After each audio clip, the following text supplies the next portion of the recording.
샬롬, 하나님과 동행하는 새벽기도회 달라스 임마누엘 교회 권성철 목사입니다. 오늘도 하나님과 동행하며 풍성함을 누리시는 저와 여러분이 되시길 주님의 이름으로 축복합니다.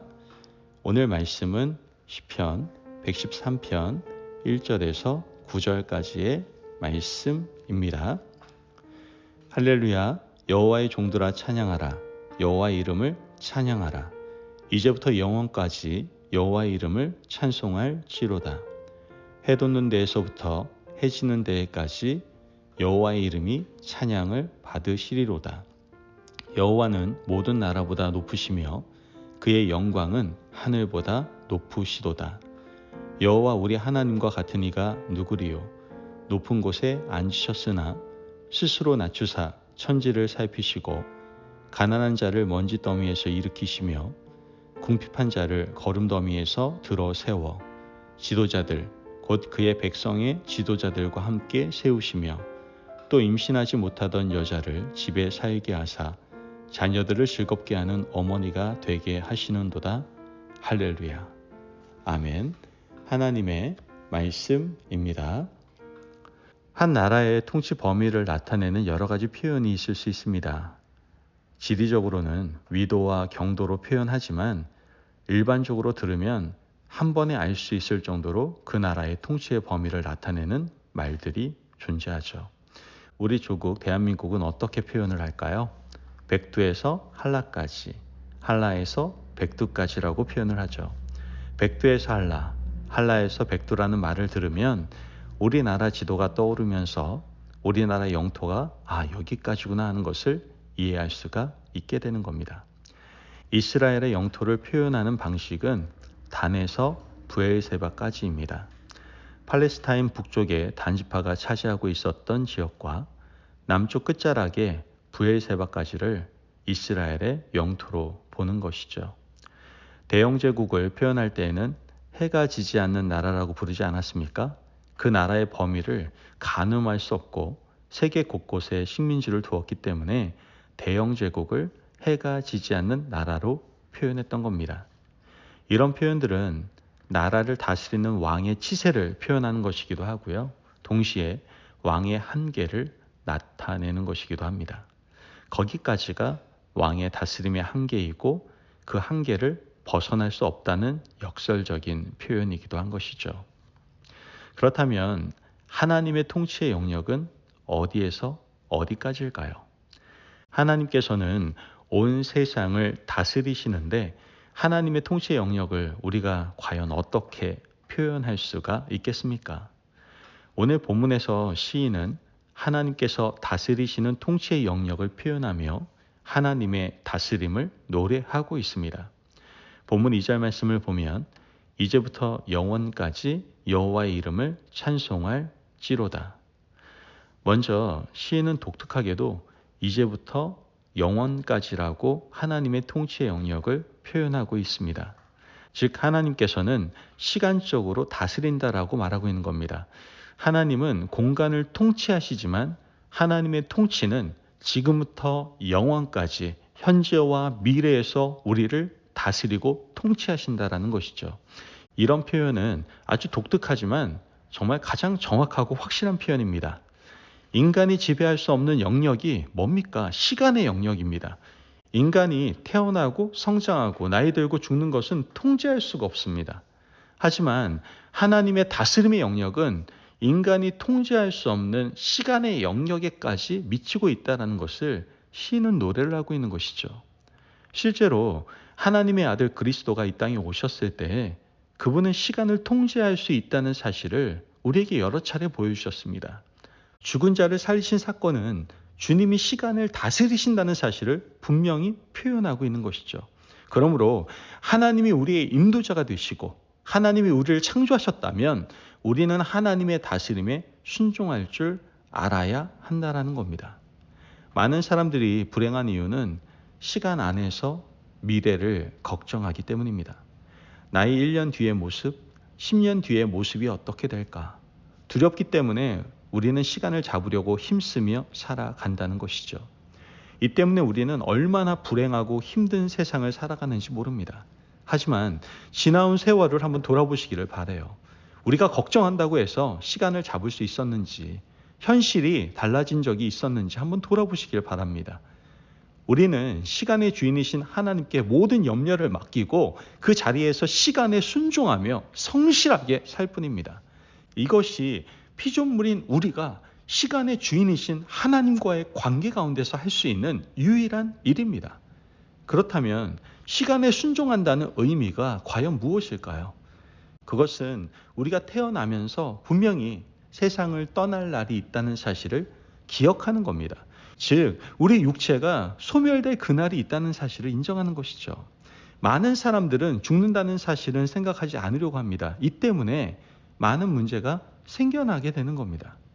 나는 언젠가 세상을 떠날 수 있다는 사실을 기억해야 남은 생애를 성실하고 행복하게 살아갈 수가 있는 겁니다. 여러분, 얼마 남지 않은 삶을 염려 가운데 살지 마시고 하나님께서 맡겨주신 사명을 다하며 살겠다는 한 가지 소망으로 살아가시기를 바랍니다.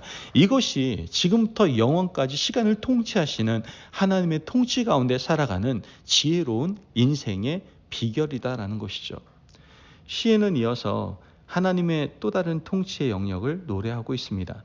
3절 말씀을 보면 해 돋는 데에서부터 해 지는 데까지 여호와의 이름이 찬양을 받으시리로다. 해 돋는 데부터 해 지는 데까지 하나님께서 온 세상 공간을 통치하시는 분이라고 노래를 하고 있는 겁니다. 하나님께서는 우리가 있는 모든 공간을 통치하시는 분이시기 때문에 어디에 있든지 염려할 필요가 없다라는 것이죠. 하나님의 다스림이 미치지 않는 곳은 없기 때문입니다. 교회 안에도 하나님의 통치가 일어나고 가정도 하나님이 통치하고 계십니다.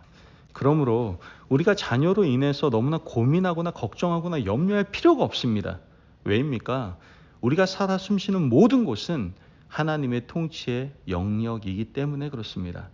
가족이 함께 있어야 안전하고 쉼을 얻을 수 있다는 생각은 여러분 너무나 잘못된 생각입니다.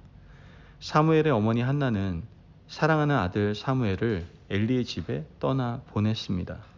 엘리의 집에서는 홈리와 비느하스라는 하나님의 제사를 멸시하는 두 아들이 살고 있었죠. 악한 자들이 사는 곳에 사랑하는 아들을 어떻게 보낼 수가 있었을까요? 한나는 그곳도 하나님이 다스리고 계신다는 사실을 분명히 신뢰하고 믿었기 때문에 보낼 수가 있었던 겁니다. 오늘 우리가 살아가는 곳이 어디든지 하나님이 다스리고 통치하고 계신다는 사실을 확신하시기를 바랍니다. 그렇다면 우리는 당연히 온 천지를 창조하신 하나님께 기도를 해야 하는 겁니다. 지금도 굽어보시고 살펴보시는 하나님께서 나와 가족을 다스려 주시고 보호해 달라고 우리는 기도해야 하는 것이죠. 시인은 계속해서 지금부터 영원까지 해 돋는 데부터 해 지는 데까지 다스리는 하나님의 위대한 능력이 구체화되고 있음을 노래하고 있습니다. 오늘 본문 7절에서 9절 말씀을 보면 가난한 자를 먼지 더미에서 일으키시며 궁핍한 자를 거름 더미에서 들어 세워 지도자들 곧 그의 백성의 지도자들과 함께 세우시며 또 임신하지 못하던 여자를 집에 살게 하사 자녀들을 즐겁게 하는 어머니가 되게 하시는도다. 할렐루야. 세 가지 구체적인 예를 들고 있는데 첫째가 가난한 자를 먼지 더미에서 일으키셨습니다.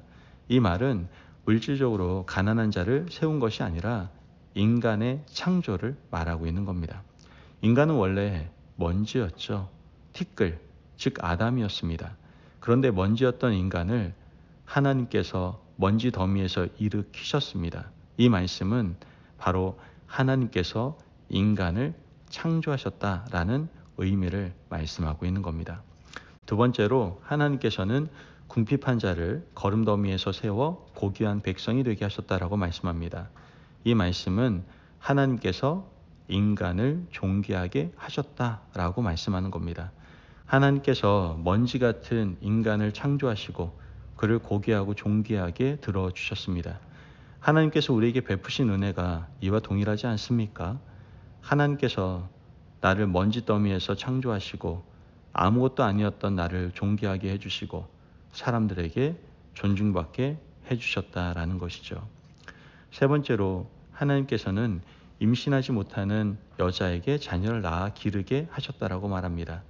이것은 불가능을 가능하게 해주셨다라는 말씀입니다. 우리에게는 불가능한 일들이 너무 많았는데 하나님의 통치와 은혜로 불가능이 가능하게 되었다라는 것이죠. 이러한 하나님을 우리가 어떻게 찬양하지 않을 수가 있겠습니까? 그렇기 때문에 오늘 시편의 저자는 시작할 때도 할렐루야로, 마지막도 할렐루야로 마치고 있는 것이죠. 지금부터 영원까지 해 돋는 데에서 해 지는 데까지 창조하신 하나님의 능력을 할렐루야로 시작하고 할렐루야로 마치고 있는 겁니다. 그러므로 하나님의 은혜에 덧입고 살아가는 우리 모두가 하루를 할렐루야로 시작하시고 마칠 때에도 할렐루야로 마치시기를 바랍니다. 우리 인생이 항상 하나님을 찬양하는 복된 삶이 되시기를 주님의 이름으로 축복합니다. 아멘. 기도하겠습니다. 사랑이 많으신 하나님 감사합니다. 오늘도 우리에게 귀한 말씀의 은혜 허락하심을 감사합니다. 하나님께서 우리의 시간과 공간을 통치하심을 믿으며 시간과 공간을 모두 하나님께 맡기는 인생 되게 하여 주옵소서. 그럼 말미암아 늘 하루를 살아갈 때 하나님을 찬양하며 시작하고 찬양하며 마치는 복된 인생 되게 하여 주옵소서. 감사하며 예수님의 이름으로 기도합니다. 아멘. 오늘도 하나님과 동행하며 풍성함을 누리시는 저와 여러분이 되시길 주님의 이름으로 축복합니다. 여러분, 우리 인생을 통치하시는 하나님의 능력을 신뢰하시기를 바랍니다. 그리고 그 하나님의 다스림 안에 거하셔서 복된 하루를 살아가시기를 축복합니다. 말씀 안에서 승리하십시오.